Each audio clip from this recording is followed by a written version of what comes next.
Cette webconférence est la quatrième du cycle Sexualité et si on parlait vrai que j'ai lancé sur cette année 2021 à raison d'une webconférence par mois à peu près. Et le sujet de ce soir, on commence à rentrer dans le vif du sujet, c'est le clitoris. Clitoris, comment vous guide-t-il vers la douceur?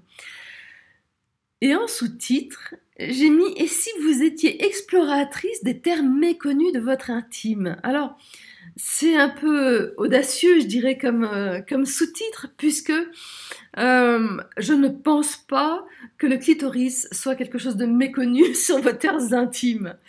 En même temps, si effectivement je mets exploratrice, c'est que c'est principalement le clitoris concerne principalement les femmes, mais en même temps, je suis hyper heureuse de voir qu'il y a des hommes, parce que les hommes aussi ont souvent affaire avec des clitoris. Donc, c'est comment le mieux connaître. C'est pour ça que j'ai mis méconnu, c'est il est mal connu. Et pour moi, c'est un organe qui est primordial. Déjà, c'est un organe qui est associé au plaisir de la femme. Même si ce n'est pas le seul, ça n'empêche que c'est un organe qui tient une place majeure.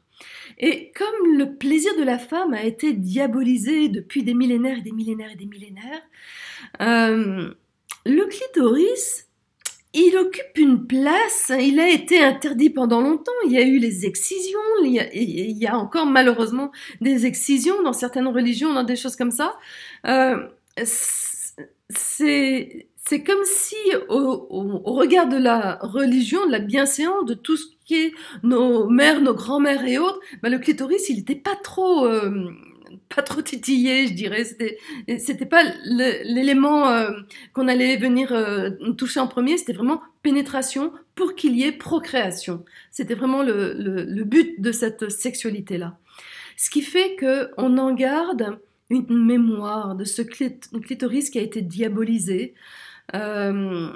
Et c'est aussi bien le clitoris qui peut avoir cette mémoire-là, qui peut amener des douleurs, que la relation à notre plaisir, que la manière d'aller vers le clitoris qui est teintée de tout cet interdit, de tout ce sale, ce péché, tous les mots que vous pouvez voir et qui ont été colportés par quasiment toutes les religions.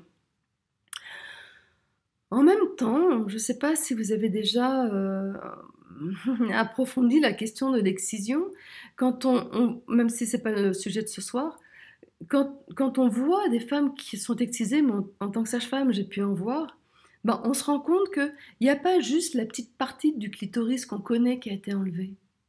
Il y a beaucoup plus. C'est-à-dire que souvent, les grandes lèvres ont été enlevées, des parties des petites lèvres ont été enlevées, des choses comme ça. On se rend compte qu'on a voulu enlever plus que ce que l'on connaît comme clitoris. Mais c'est juste que le clitoris est beaucoup plus que ce que l'on connaît. On connaît juste la partie dévoilée, je dirais, et tout le reste, la grande majorité, est caché. C'est là où effectivement il est mal connu.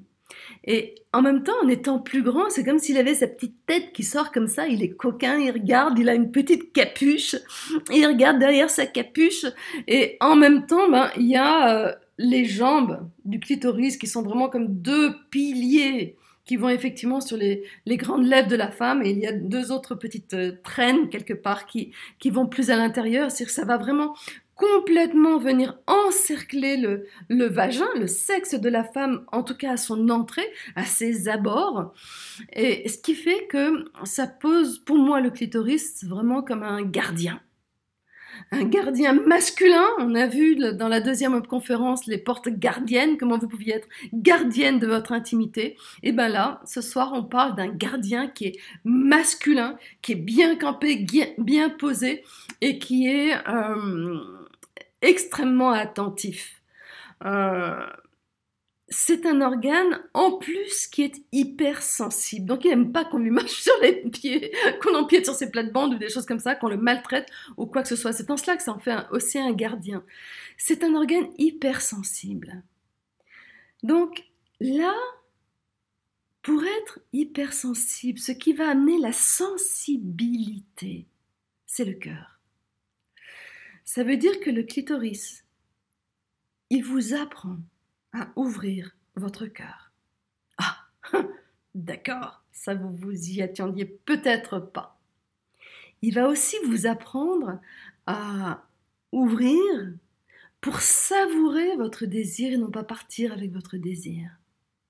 Et c'est en cela que je le place comme un véritable guide vers la douceur, parce qu'effectivement, pour ne pas partir avec le désir, il va vraiment y avoir à accueillir et à savourer la douceur. Donc que ce soit lorsque vous touchez le clitoris, que ce soit lorsque vous recevez, lorsque votre clitoris est touché, comment est-ce que vous allez pouvoir savourer cette douceur? Et puis ensuite, le clitoris fait partie du triangle, ce que j'appelle le triangle du plaisir chez la femme, que les petites filles souvent découvrent très très tôt. Elles parlent de leurs petits boutons.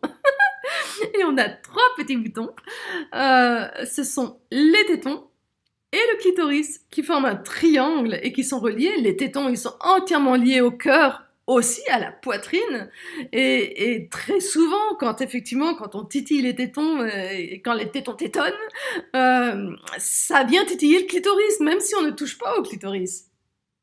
Et réciproquement. Donc, ils sont interreliés.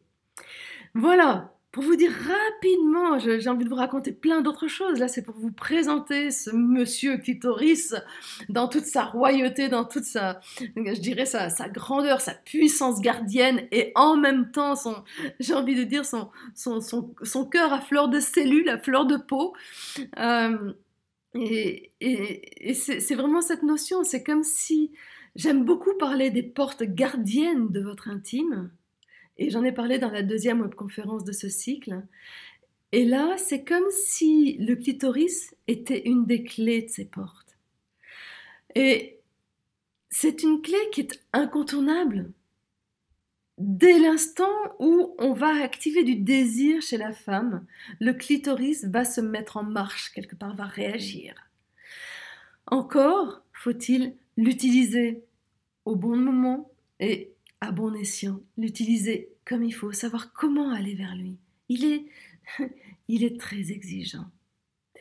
Voilà, si vous avez envie d'en savoir plus sur cette webconférence, vous pouvez suivre le lien et vous la procurer. Et puis là, pour ceux qui sont avec moi, vous restez avec moi, bien sûr. Donc, vous avez vu que